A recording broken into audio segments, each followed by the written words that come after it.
rawatan untuk penyakit kanser. Okey, hari ini kita akan bincangkan straightforward kepada teknik rawatan secara holistik, secara menyeluruh untuk apa juga jenis penyakit, tapi hari ini saya akan lebih memfokuskan tentang penyakit kanser.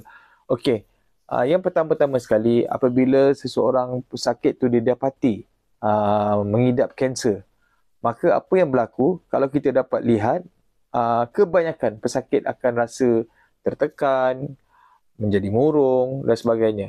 Jadi sebenarnya pendekatan yang perlu kita faham adalah secara holistik kita kena faham, maknanya penyakit itu perlu dikawal dengan cara yang tenang.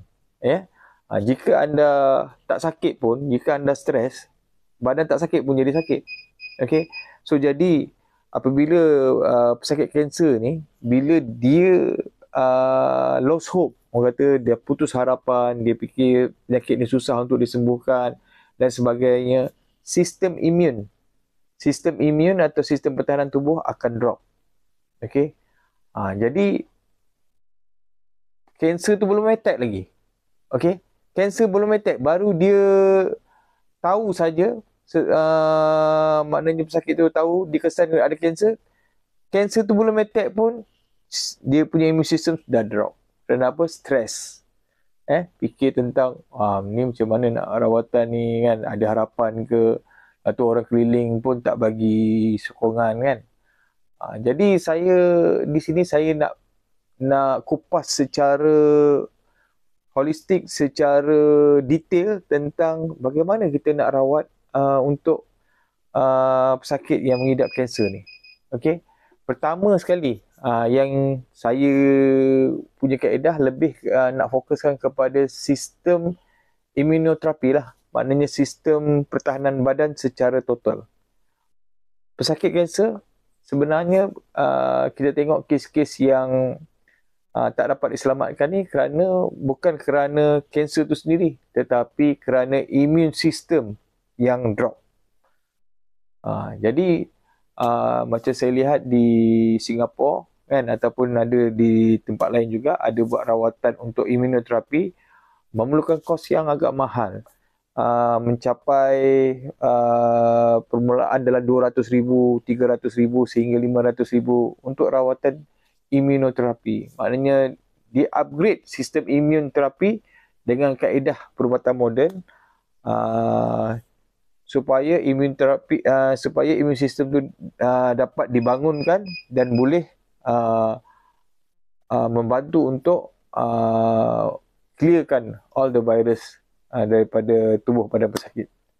Okey, tapi hari ini saya nak share tentang ada kaedah yang lebih murah dan lebih affordable lah, lebih mampu, iaitu kita gunakan terapi sengat lebah. Okey, terapi sengat lebah ni ataupun dalam bahasa Inggeris kita boleh Google bee venom therapy.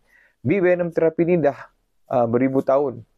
Sebenarnya kaedah rawatan ni telah digunakan untuk rawatan berbagai penyakit kronik, dan ada banyak kejayaan juga yang telah dicapai dalam bee venom therapy ni, dalam rawatan menggunakan teknik bee venom therapy.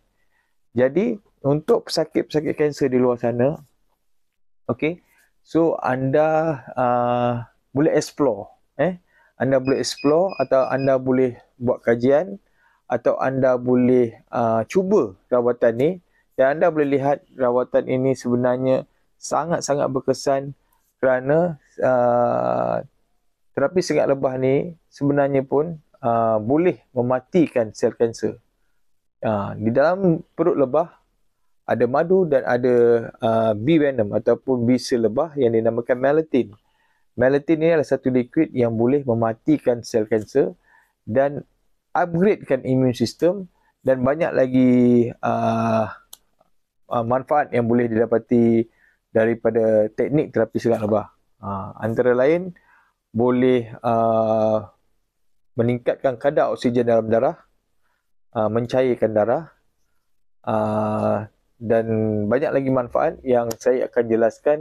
Siapa yang di luar sana yang ada masalah kanser, tuan-tuan jangan putus harapan kan, kerana pasti ada jalan keluar yang sebenarnya ada di depan mata kita sebenarnya, cuma kita tak tahu benda ni. Ada yang banyak saya dengar, rata-rata orang cakap, saya tak pernah dengar lah rawatan terapi sengat lebah ni, first time dengar.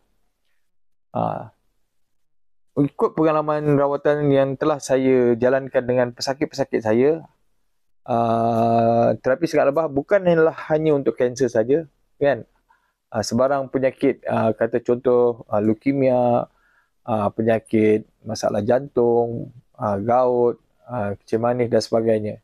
Tapi disebabkan hari ini saya lebih memfokuskan tentang cerita masalah penyakit kanser, jadi apa yang penekanan saya nak beritahu pada tuan-tuan ataupun kepada siapa pesakit kanser di luar sana, jangan stres.